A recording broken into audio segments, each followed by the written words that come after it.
പ്രതിപക്ഷത്തിൻ്റെ ഇന്ത്യ എന്ന പേരിനെ പോപ്പുലർ ഫ്രണ്ട് ഓഫ് ഇന്ത്യയുടെയും ഇന്ത്യൻ മുജാഹിദീൻ്റെയും പേരിനോട് താരതമ്യം ചെയ്ത പ്രധാനമന്ത്രി നരേന്ദ്രമോദിക്ക് വെറും 36 സെക്കൻഡിൽ ഒരു മറുപടി. പ്രധാനമന്ത്രിയെ വലിച്ചു കീറി ഭിത്തിയിലൊട്ടിക്കുന്ന മറുപടി. ഉചിതമായ മറുപടി കൊടുക്കാൻ വലിയ വാചകമടിയുടെ ഒന്നും ആവശ്യമില്ല എന്ന് തെളിയിക്കുകയാണ് കോൺഗ്രസ് നേതാവ് കനയ്യകുമാർ. ആ പ്രസംഗം ആദ്യം ഒന്ന് കേൾക്കാം.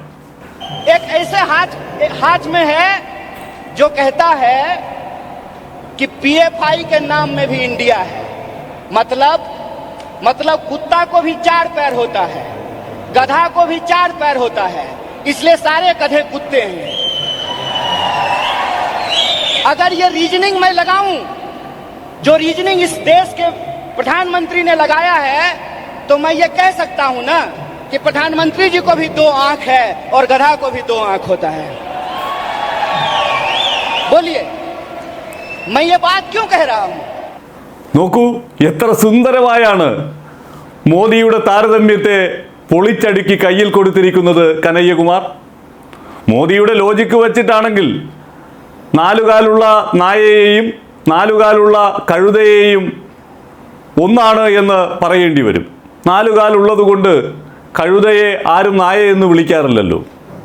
അതുപോലെ കുറച്ചുകൂടി കടന്ന് ഒരു ഉദാഹരണം കൂടി കനയ്യകുമാർ പറയുകയാണ്. മോദിക്കും 2 കണ്ണുണ്ട്, കഴുതയ്ക്കും 2 കണ്ണുണ്ട് എന്ന് കരുതി നമ്മൾ മോദി ആ ജീവിയാണ് എന്ന് പറയില്ലല്ലോ, ആ ജീവി മോദിയാണ് എന്നും പറയില്ലല്ലോ. അപ്പോൾ രാഷ്ട്രീയമായി ഭയന്നു പോയ ഒരു വിഷയത്തിൽ, ഒരു പേരിൽ ഇത്തരത്തിൽ വർഗീയ ധ്രുവീകരണം ഉണ്ടാക്കിയെടുക്കാൻ, ജനങ്ങൾക്കിടയിൽ ആശങ്കയുണ്ടാക്കാൻ ഉതകുന്ന തരത്തിൽ ഈ രാജ്യത്തിൻ്റെ പ്രധാനമന്ത്രി തന്നെ താരതമ്യം നടത്തുമ്പോൾ അതിന് ഇതുപോലെയുള്ള ഉദാഹരണങ്ങളിലൂടെ തന്നെയാണ് മറുപടി നൽകേണ്ടത്. കനയ്യകുമാറിൻ്റെ ഈ പ്രസംഗം വൈറലായതോടുകൂടി BJP-ക്കാർ സടകുടഞ്ഞെണീറ്റു. സ്വന്തം കണ്ണാടിയിൽ നോക്കിയാണ് കനയ്യകുമാർ ഇതൊക്കെ പറയുന്നത് എന്ന് വ്യാഖ്യാനിച്ചുകൊണ്ട് അവർ രംഗത്തെത്തി. മോദിയെ ആക്ഷേപിക്കുകയാണ് എന്ന് പറഞ്ഞ്. മോദിക്ക് ഇന്ത്യ എന്ന പ്രതിപക്ഷ സഖ്യത്തിൻ്റെ പേരിനെ 2 വിഘടനവാദ ഗ്രൂപ്പുകളുമായി താരതമ്യം ചെയ്യാൻ സാധിക്കുമെങ്കിൽ ഇന്ത്യയിലെ ഒരു സാധാരണ പൗരന് ഈ പറഞ്ഞതുപോലെ 4 കാലുള്ള ജീവികളെ താരതമ്യം ചെയ്യാം, 2 കണ്ണുകളുള്ള ഒരു മനുഷ്യനെയും ഒരു ജീവിയെയും താരതമ്യം ചെയ്യാം. ആ താരതമ്യം മാത്രമാണ് കനയ്യകുമാർ ചെയ്തത്. എന്തായാലും സൂപ്പർ എന്ന് നമ്മൾ 1000 വട്ടം പറയേണ്ടുന്ന കൃത്യമായിട്ടുള്ള മറുപടിയാണ് കനയ്യകുമാർ നൽകിയത്. അതുമാത്രമല്ല, യൂത്ത് കോൺഗ്രസിൻ്റെ ആ വേദിയിൽ കനയ്യകുമാർ നടത്തിയ പ്രസംഗം നരേന്ദ്രമോദിക്കും BJP-ക്കും എതിരായിട്ടുള്ള അതിശക്തമായ വിമർശനങ്ങൾ അടങ്ങുന്ന ഒന്നായിരുന്നു. മിസ് ചെയ്തുകൂടാത്ത ഒരു പ്രസംഗം. അതിലെ പ്രസക്ത ഭാഗങ്ങൾ കൂടി നമുക്ക് കേൾക്കാം. आज देश की बागडोर एक ऐसे इंसान के हाथ में है जो अपनी पत्नी की जिम्मेवारी ना उठाया, वो देश की जिम्मेवारी उठाएगा। बताइए, आज देश की बागडोर एक ऐसे हाथ में है जो कहता है कि पीएफआई के नाम में भी इंडिया है। मतलब कुत्ता को भी 4 पैर होता है, गधा को भी 4 पैर होता है, इसलिए सारे गधे कुत्ते हैं।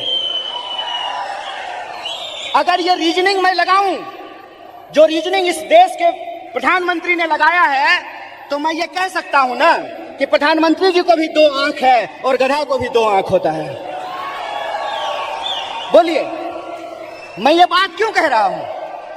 मेरा कोई मकसद नहीं है कि मैं भाजपा, मोदी और आरएसएस की चर्चा करूं।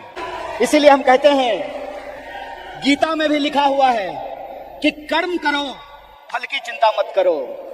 आज आप यूथ कांग्रेस के कार्यकर्ता हैं, NSY के कार्यकर्ता हैं, आपको कर्म करने की जरूरत है। और हमारा कर्म क्या है? हमारा कर्म है अपने विचार पर चलना। और हमारा विचार क्या है? हमारा विचार है इस देश का संविधान की प्रस्तावना। और प्रस्तावना कहता है, हम भारत के लोग भारत को प्रभुत्व संपन्न, समाजवादी, धर्मनिरपेक्ष और लोकतांत्रिक गणराज्य बना करके रखना चाहते हैं। इसीलिए जब ये विचारधारा हमारे पास है, इस देश को आजादी दिलाने का इतिहास हमारे पास है, और आज के वक्त में हमको गर्व से यह बात कहना चाहिए कि हम मल्लिकार्जुन खड़गे के सिपाही हैं। हमको गर्व से यह बात कहना चाहिए कि हम राहुल गांधी के सिपाही हैं, क्योंकि राहुल गांधी ने कहा है डरो मत, और उनको डरने की जरूरत नहीं है जो किसी के खिलाफ गलत नहीं किए हैं। उनको डरने की जरूरत नहीं है जो झूठ बोलते हैं। जो झूठ बोलते हैं वो डरें, जो सत्य पर चलते हैं उनको डरने की जरूरत नहीं है। एक निडर सिपाही की तरह जिस तरह से माननीय राहुल गांधी जी विपक्ष की मुखर आवाज बने हैं, उस आवाज को हमको घर घर पहुंचाना होगा। और इस देश की जो बुनियाद है, भारत की जो बुनियाद है, वो इस देश की संविधान की प्रस्तावना में लिखा हुआ है। उस प्रस्तावना को हमको घर घर लेकर के जाना पड़ेगा। कई बार कार्यकर्ता आकर के हमसे सवाल पूछते हैं कि हमको वैचारिक कार्यकर्ता नहीं मिल रहा है। साहब, गांधीवादी एक तरीका है कि सत्य को किसी गवाही की जरूरत नहीं होती है, और गांधीवादी तरीका यह होता है कि आपको बोलने की जरूरत नहीं है, एक्शन ही आपका कम्युनिकेशन होना चाहिए। आपके एक्शन में वो सारी बातें दिखनी चाहिए। एक बात कहिए कि मैं बहुत महंगा शर्ट पहन करके, मोटा मोटा सोना का सिकड़ी पहन करके, 5 करोड़ का गाड़ी लेकर के आपके पास आऊं और मंच पे खड़ा होकर के गरीबी पे भाषण दूं, आप हम पे भरोसा कीजिएगा? एक्शन ही कम्युनिकेशन होता है। हमको अपने एक्शन को अपना कम्युनिकेशन बनाना पड़ेगा, और हमारा कम्युनिकेशन बिल्कुल साफ है। हमारा कम्युनिकेशन बिल्कुल साफ है कि यह देश सबका था, सबका है और सबका रहेगा। यह हमारा संकल्प है। हमारा संकल्प है कि इस देश में पैदा होने वाला कोई भी व्यक्ति, चाहे उसकी जाति कुछ भी हो, इस देश में पैदा होने वाला कोई भी इंसान, चाहे उसका लिंग कुछ भी हो, इस देश में पैदा होने वाला कोई भी मनुष्य, चाहे उसका धर्म कुछ भी हो, वो इस देश का नागरिक है। और नागरिक होने का मतलब होता है कि राजा का बेटा राजा नहीं बनेगा। लोकतंत्र में वोट से तय होगा कि हमारा शासक कौन बनेगा।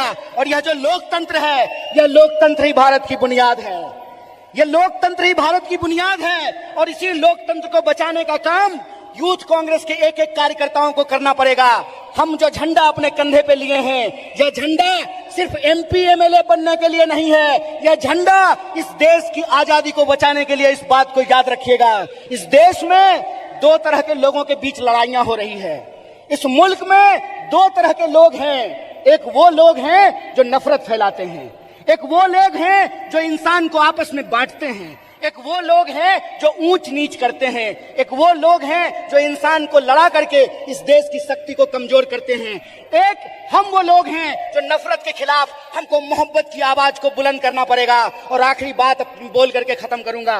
जब साहब गा रहे थे तो इनकलाब की बात कर रहे थे, लेकिन हमारे कुछ कार्यकर्ता उसको मोहब्बत की तरह ले रहे थे। तो आखिरी बात बोल करके खत्म करूंगा कि जो नौजवान इश्क नहीं करता वो इनकलाब भी नहीं कर सकता है। जो इंसान मोहब्बत नहीं कर सकता वो परिवर्तन भी नहीं कर सकता है। हम इश्क करेंगे, नफरत को हराएंगे, संविधान की आवाज को बुलंद करके इनकलाब लेकर के आएंगे। और हम उस रास्ते पे चलेंगे जिस रास्ते पे महात्मा गांधी ने चला और एकता का संदेश दिया।